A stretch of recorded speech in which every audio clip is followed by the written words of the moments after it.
Hello guys and welcome to my FC26 settings video. Every year I do one of these to help you guys out. There's some settings this year that you definitely want changing. If this does help you, I would appreciate a like on the video. Any questions, do let me know in the comments. And also, if you are new to the channel, hit subscribe because I'm going to be doing tons of videos over the next few weeks that are going to be helping you improve at this game, gameplay related stuff. You know, you're attacking, you're defending, whatever you need to get better.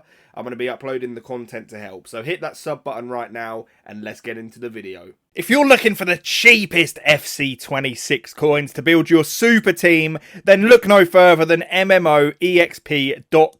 You can use code JambooUK for 8% off the already cheapest coins. Okay, so by default, you're going to want the competitive setting on, I believe. It's on constantly, you know, during any online game anyway. So if you're playing Ultimate Team, you know, there's no escaping this stuff. You've already got these settings that are just automatically filled in. Shot assistant. So this is already quite a big one, actually, because obviously timed finishing has been removed from the game. And the sort of skill gap, I guess, that EA say for shooting now is the precision shooting. Now, I started off this game using precision, and it might just be a me issue. Like, it really might, because, you know, you're going to have quite a lot of pros that are using precision and stuff. For me, I just found everything so much easier with assisted. I'm finding the finishing very consistent. I was missing some shots on precision because I'm one of those guys, you know, I've been playing with assisted shooting for like 15 years. So when I get through, you know, I'm aiming, if I want to go like left corner, for example, I'm aiming actually at the corner flag. So like I'm missing easy chances. The finishing, in my opinion, on this game is very consistent. You know, as long as you've got someone with okay shooting at least, even without, to be honest with you. So I've been using assisted shooting. Do let me know in the comments, you know, your opinion on this, which one you've got on. But for now, I think assisted, you know, you're good to go with it. Like I've got Ekatike up front, who I believe has like 79 finishing. And the guy just does not miss, like even on his weak foot. So for now, assisted, I feel like we're chilling. And I just know that I'm not going to spoon any, like, sitters, basically. So, through pass semi, lobbed semi. We have ground assisted. Now, this is another one, the crossing. So, by default, this is set to assisted. What I find with assisted is I can't control sort of anything with my cross. It's just fully automated.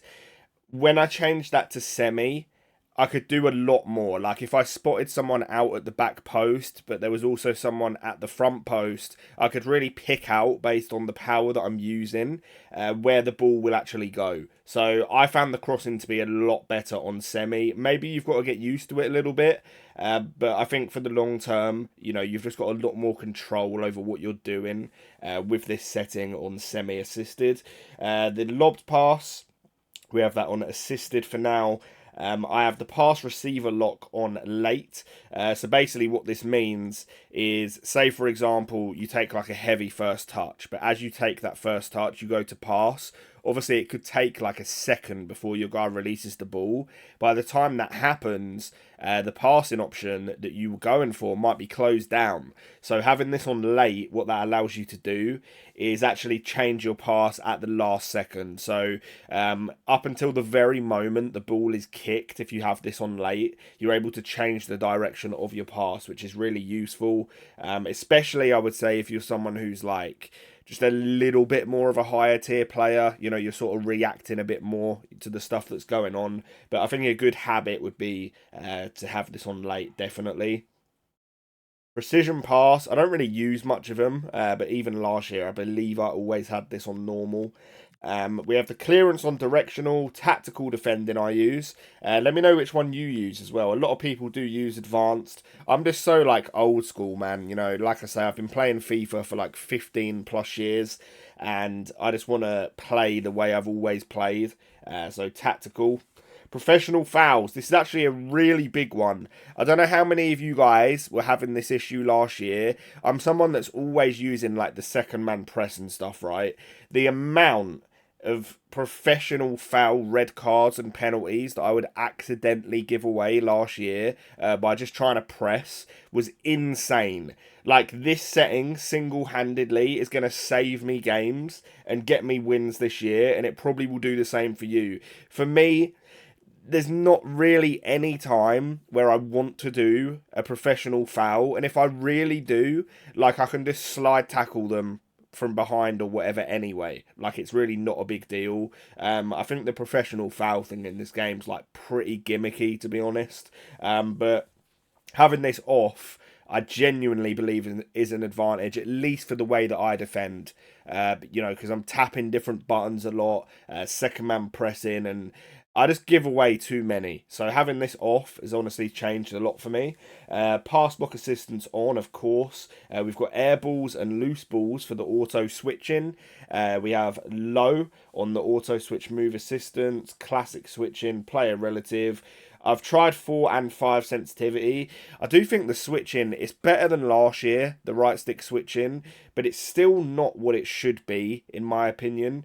If you go and play something like UFL and try their right stick switching, you will see just how responsive that is compared to what you get like on FC, which is a bit disappointing.